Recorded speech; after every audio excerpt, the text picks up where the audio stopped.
Ballistic missile की testing. एटमी power से चलने वाली यह क्रूज मिसाइल है, धरती के किसी भी हिस्से में अटैक करने में सक्षम। एटमी पावर से चलेगी। अब एटमी पावर से चलने वाली पनडुब्बियों के बारे में आपने सुना है। एटमी पावर से चलने वाली एक मिसाइल, तो फिर क्या ये चक्कर ही काटती रहेगी जब तक इसको निशाना इसका ना मिल जाए? क्या है इस मिसाइल में खास, और क्या इस तरह की मिसाइल डेवलप करने में रशिया सबसे आगे हो गया है? क्या ये पायनियर हो गया है? मेरे साथ है मार्शल पीके श्रीवास्तव जुड़ रहे हैं और जनरल के सिन्हा मेरे साथ इस चर्चा में जुड़ रहे हैं। बहुत स्वागत है सर आपका। अब जरा आइए इसको समझने की कोशिश करते हैं। मिसाइल क्या है सर? अलग है कुछ? इस मिसाइल में एक चीज बहुत अलग है कि इसको चला आप कैसे रहें। जैसे आपने कहा, ये न्यूक्लियर छोटा सा रिएक्टर है मिसाइल के अंदर, जो इसके इंजन को, जो रैमजेट इंजन है उसको चलाता है। ये मिसाइल है तो सबसोनिक, मगर रेंज अनलिमिटेड। इसका मतलब किसी भी दिशा से, कहीं से घूम के, कहीं से करके, किसी भी ट्रैजेक्टरी से किसी भी देश के कोने में, किसी भी ग्लोब के कोने में पहुंच सकती है। ये प्रोजेक्ट जो है इसलिए भी खतरनाक बनाता है कि इस तरह का न्यूक्लियर एक रिएक्टर बनाना, छोटा वाला, ये अपने आप में बहुत जटिल बनाता है वैज्ञानिक तरीके से। मतलब technologically is very very difficult thing. और इसकी खतरनाक बात यह है कि अगर ये कहीं बीच में हुआ तो ये जो है रेडिएशन फैला सकता है। अगर बीच में कहीं पर मान लीजिए इसके साथ कुछ हो गया, मिसाइलों के साथ होता है, टेक्नोलॉजी होती है आखिरकार, अगर बीच में गिर गई तो रेडिएशन फैलाएगा। लेकिन इतना मिनिएचर, इतना छोटा वाला परमाणु रिएक्टर बनाना ये अपने आप में बड़ी कामयाबी है। मतलब ऐसा करने वाला रशिया पहला देश बन गया, दुनिया का पहला देश है। हाँ। और देखिए, इसका कल या परसों आप सुन लेंगे कि इसका परीक्षण भी हो रहा है। और कहाँ से करें? आर्टिक रीजन से। और उससे अलास्का के बगल में उसकी जगह है, नामोवा लेक, वहां से वो कर रहे हैं। और शायद ये करेंगे क्योंकि इसकी खबरें आ जाएंगी। इसके अलावा जो रशिया कर रहा है, ये तो चलिए मिसाइल, जो इस मिसाइल की सबसे, इसकी एक एक्सीडेंट हो चुकी है। 2018 में इन्होंने बनाना शुरू किया था। 2019 में एक एक्सीडेंट हुआ था, इसके लीक हुए थे। उसके बाद आप 2023 में इनका एक परीक्षण उन्होंने अपने लेवल पे कर लिया है। और 2025 में शायद हो सकता है, आप देखें, शायद इसके पहले ये मेल मिलाप हो रही है, उसके पहले यदि कर सकते हैं। 30 सेकंड तो बता दो प्लीज। ये आप जो कह रहे हैं बिल्कुल सही कह रहे हैं। अलास्का के ऊपर लॉइटर कर सकता है। ठीक है। न्यू नास्का में वो एक्सीडेंट हुआ था। मतलब आप ये कह रहे हैं सर पे मंडराता हुआ न्यूक्लियर रिएक्टर हमेशा जो रेडिएशन में फैला सकता है। हाँ। और ये कहीं मार सकता है ऊपर से। एक खास बात है कि आप ये पूछ रहे थे ना, दुनिया में पहले कभी हुआ कि नहीं है। एक प्रोजेक्ट प्लूटो था यूएसए का, आप जानते हैं, दोनों लोग टक्कर में रहते हैं हमेशा। हाँ। तो प्रोजेक्ट प्लूटो में इस चीज को ट्राई किया गया था, लेकिन वो इंजन बनाने में उतने सक्सेसफुल नहीं हुए। अच्छा। और रेडिएशन के डर की वजह से 1964 में वो 57 प्रोजेक्ट हुआ, 64 में बंद भी कर। सर भी कुछ कहना चाह रहे हैं? देखिए, आर्सेनिक नाम तो सुन ही चुके हैं। आर्सेनिक, उसके बाद ये बॉर्बेरिक है। ये जो है, दोनों एक दूसरे को मेल मिलाप से चलते हैं।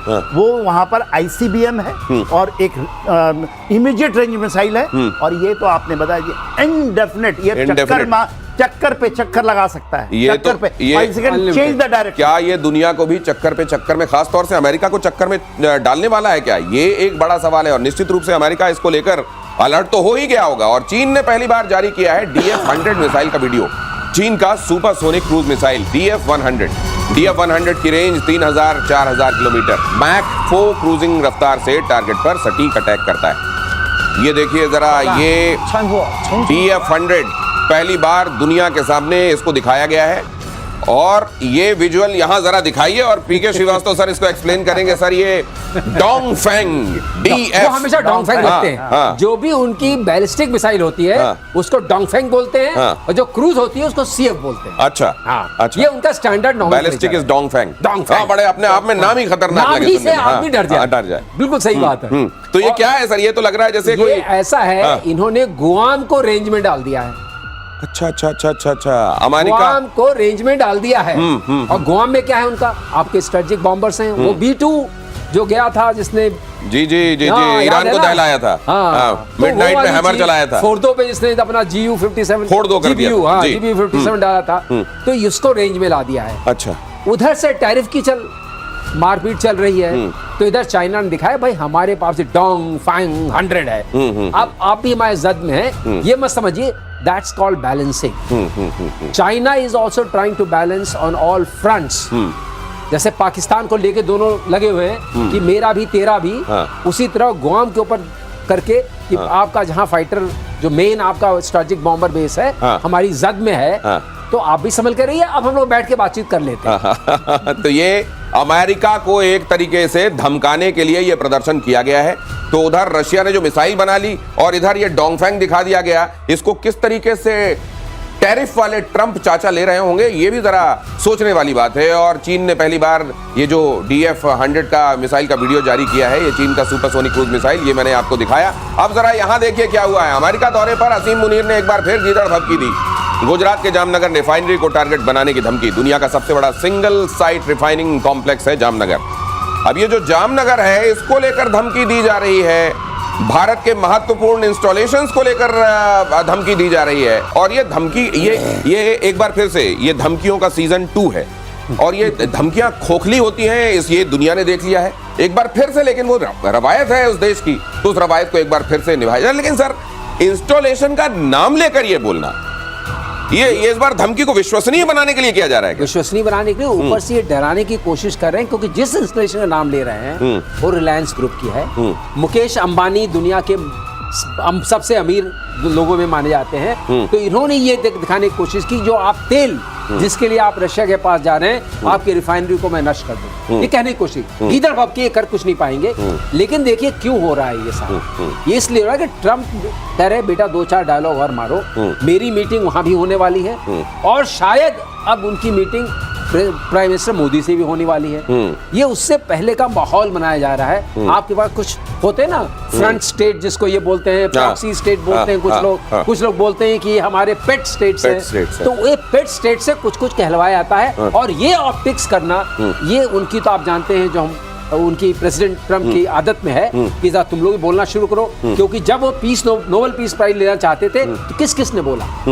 तो ये मुनीर को क्या ये सर ये एक शेड्यूल दिया गया होगा कि इस आप धमकी से शुरू करेंगे, पहले दिन आपको ये बोलना है, जुगलर वेन बता देना है, ये सब कश्मीर वाला राग अलापना है। उसके बाद आप एक काम करेंगे, वहां के किसी इंस्टॉलेशन, आप देख लो किसको आप समझते हो, एक कोई इंस्टॉलेशन का नाम लेकर आपको और बोलना है। क्या अमेरिका ये स्क्रिप्ट दे रहा है या मुनीर ने पहले से स्क्रिप्ट तैयार की है, वहां हौसला मिल गया है इसलिए अब ये बोलना शुरू होता है? देखिए, मेरा तो ये मानना है कि जैसा मुनीर की अपनी है ना, एक का सपना होता है, मुगीर ही लाल का सपना होता है, और वो सपने में जब देखते हैं वो तो इससे शुरू किए। ये तो आप वेस्ट में कोस्ट में आ गए ना, जामनगर हमारे वेस्ट कोस्ट में आ गया, मगर वो तो इससे शुरू हुए। वो तो उन्होंने कहा वहां से शुरू करेंगे और वेस्ट तक आएंगे। और टारगेट के उन्होंने पहले से लिखा रखे, टारगेटिंग, लड़ाई के दौरान टारगेटिंग नहीं, targeting is very important. 9 targeting हमने किया, 21 चुने थे, 9 मारे, 11 मारे उनके एयर बेसिस। मगर ये टारगेटिंग तो ऐसे करेंगे, मगर जब होगा तो खुश, क्योंकि वो रॉकेटें चलने वाली नहीं है। जो भी आपने डैंगफैंग कहा, अग्नि 5 इससे बढ़कर है, हमने उसका नहीं कंपैरिजन किया।